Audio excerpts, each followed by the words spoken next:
Hi folks, Simon from Rannoch Physiotherapy. In this video today we're going to talk about functional exercise. I get asked a lot, but how can I exercise without going to the gym? I don't want to go and lift weights, I don't want to be in a big gym with lots of people working out, I just want to exercise. I think we need to change the way we think about exercise. Most people look on exercise as getting fitter. They see elite athletes, and that's the image you have of this beautiful body, this perfect physique, working out until you're just about dying from exhaustion, sweating buckets. It doesn't have to be like that. The way we should be looking at exercise, especially as we're getting older, is function. What do you want to do? Do you want to run a triathlon? That's fine. You go out on the bike, you swim, you run, you go to the gym and you push yourself hard.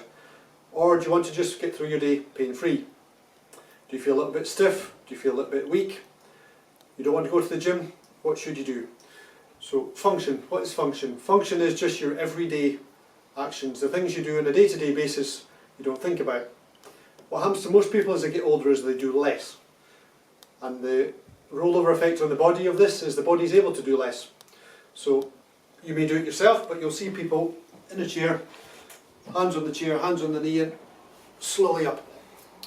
It's the first stage in a decline in function. Why is that function? Well, you need to get in and out of the chair. It's a function of life. And you say, well, how do I need to exercise for getting in and out of the chair? Well, what you do is you get in and out of the chair. It's really simple. You think about what you want to do and what you need to do, and you do it. So if you're in the chair and you're struggling, you can do it in steps. So you can put the weight on the legs and back off.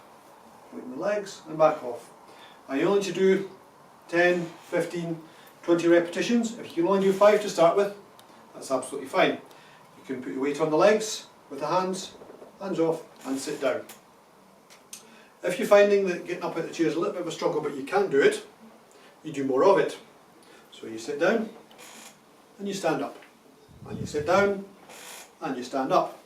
And why is this functional? Well, you're using the exercise to actually make you fitter in what you want to do. You want to get in and out of the chair more easily, so you get in and out of the chair more. Your muscles will get stronger in this range, in this action, and within a few weeks you'll be finding that getting in and out of the chair is easier. Progression is everything. So within 5 to 6 weeks your body's got used to what you're doing. So if you were to do this every day and you increase the numbers and you're doing 20 or 30 without any problem, after 5 to 6 weeks your body would stop improving. Your brain learns how to do the movement pattern, so you need to change it. You can do the same thing without touching your bottom onto the seat. This makes it harder because you're getting no rest in the middle. And you just work away until you can do 20, 30, 40 of these. It'll take a few weeks to get there. It's harder than it looks. That gets easy. How do you progress that on? You hold a weight in your hands, you put a rucksack on your back.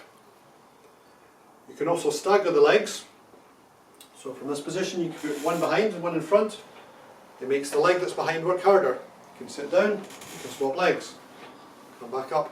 That way you're then going from getting equal weight on the legs to harder work on one leg. How do you progress this on? Same principle. Bump to the seat and back up. Bump to the seat without touching and back up, and then you add weight. So there you've got 6 progressions for one exercise that will take you, if you're struggling to get out of a seat, between 4 to 6 months to work through. The key is practice and regularity. Your body changes with what you do. The more often you do it, the faster it'll get better. If you do too much, it'll go backwards. So you have to find the level that you're at, which is why I said if you struggle to get out of the chair without using your hands, you put the weight onto your legs and back off, and that's your first progression. So you just need to tailor it to your needs. If you can get out of the chair okay, but you want to get stronger, you just start that as a practice. You start at the level that you're comfortable at.